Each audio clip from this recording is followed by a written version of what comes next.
For most shoppers looking for a subcompact SUV, value is one of the key decision makers.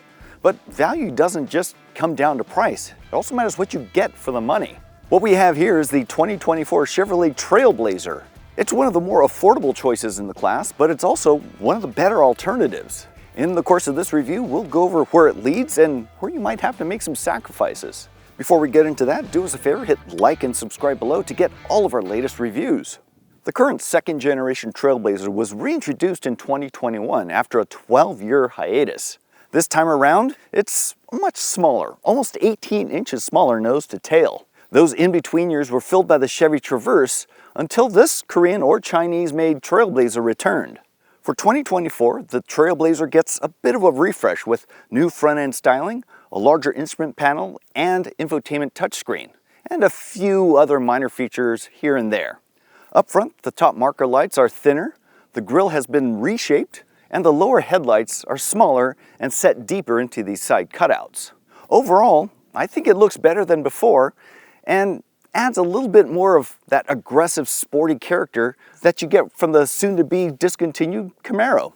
I personally like sportier looking SUVs and the sharpness of this Trailblazer. But what do you think? Do you like the styling of the Trailblazer, or would you go for the sleekness of the Mazda CX-30 or one of the more conventional rivals? Let us know in the comments below. Down the side, we have these sharp creases and bevels to catch the light, and that theme carries around the back. This particular Trailblazer is the active trim that comes with some off-road upgrades. You get all-terrain tires, a suspension tuned for adventure, underbody skid plates, and you can also get a two-tone roof, which this doesn't have. The Trailblazer comes with a choice of two engines. The base model has a 1.2-liter three-cylinder that's good for only 137 horsepower. It's paired with a continuously variable transmission that drives the front wheels. Spring for all-wheel drive, and you get upgraded to a turbocharged 1.3-liter that makes 155 horsepower and 174 pound-feet of torque. It gets a 9-speed automatic. Among competing subcompact SUVs, fuel economy is pretty close. Those specs are identical to the related and slightly more expensive Buick Encore GX. But let's see how this all comes together behind the wheel and go for a spin. Power is more than adequate with this 155 horsepower turbo, but it is far from impressive. Then again, almost every SUV in this class is comparable. Throttle response is also adequate, but not immediate. When I'm getting up to speed on a highway, I do feel like I need to floor the pedal to merge with confidence. There's a brief pause between the time you stomp on the pedal and start gathering speed, likely due to the transmission needing to downshift. I also found the need to floor it when passing slower traffic, which again, isn't all that unusual for this class. Braking is predictable and smooth, and handling is about average. Despite the sporty looks, it really doesn't drive that way. And honestly, that's fine for a smaller SUV like this. Handling is confident enough, but I don't have any desire to push through the curves with any more aggression.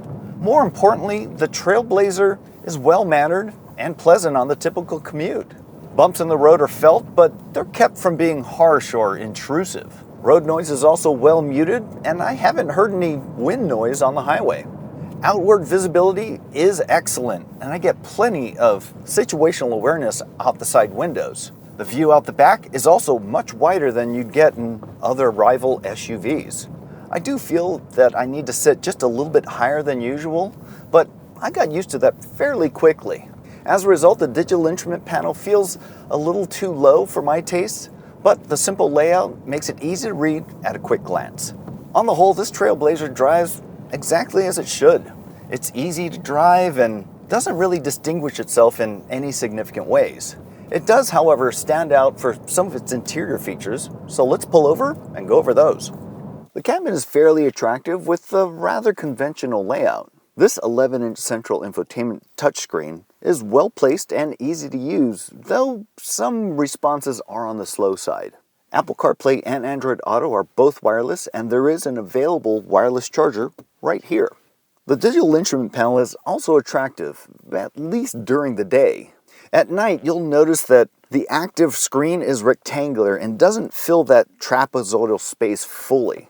Now, it looks a bit down market as a result, but that's a real nitpick and easily forgivable.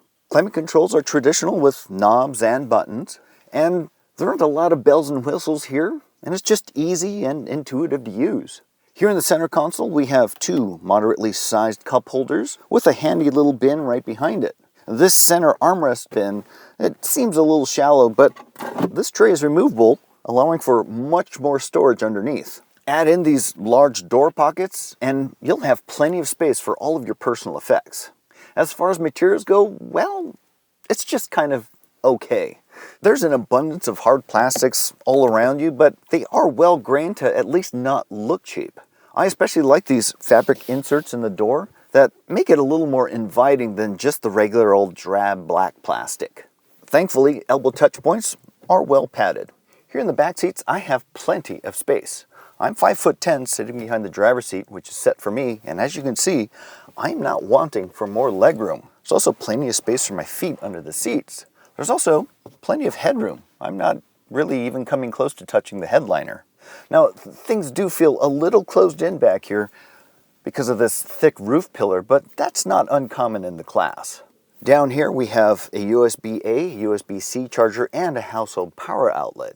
Overall, these seats are roomier than what you'd get with some of its rivals, making the Trailblazer a good choice if you're regularly transporting adult-sized passengers. That theme, it carries over to the back, so let's check out the cargo space. Behind the rear seats, you can fit as much as 25.3 cubic feet of cargo. That's impressive for the class when you consider that the Mazda CX-30 maxes out at 20.2. The Volkswagen Taos comes close at 24.9 cubic feet, and the Hyundai Kona edges it just out by 25.5 cubic feet. As you can see, it's a very large and usable space. And this little floor here drops down a few more inches. The optional hands-free power liftgate also makes loading a lot easier. Prices start right around $24,000 for the base LS trim. For another $300, you can upgrade to the more powerful engine, and I think that it's well worth it. And prices top out right around $30,000 for the top RS trim with all-wheel drive, as well as this active model. Those prices are comparable to the Volkswagen Taos, Mazda CX-30, and Hyundai Kona, and the same can be said for fuel efficiency. The base engine is estimated to return 31 mpg in combined city and highway miles, while the all-wheel drive turbo drops to a still respectable 27 mpg. It's been a while since Chevrolet had a small vehicle that could compete for class-leading status, and it's good to see them at that position once again. I think this 2024 Trailblazer is an admirable choice among other subcompacts, and encourage shoppers to check it out. You might be as pleasantly surprised as I was. Now, if you were in the market for a subcompact, what would you go for? Let us know in the comments below. As always, thanks for watching, and don't forget to hit the like and subscribe buttons below. We'll see you in the next review.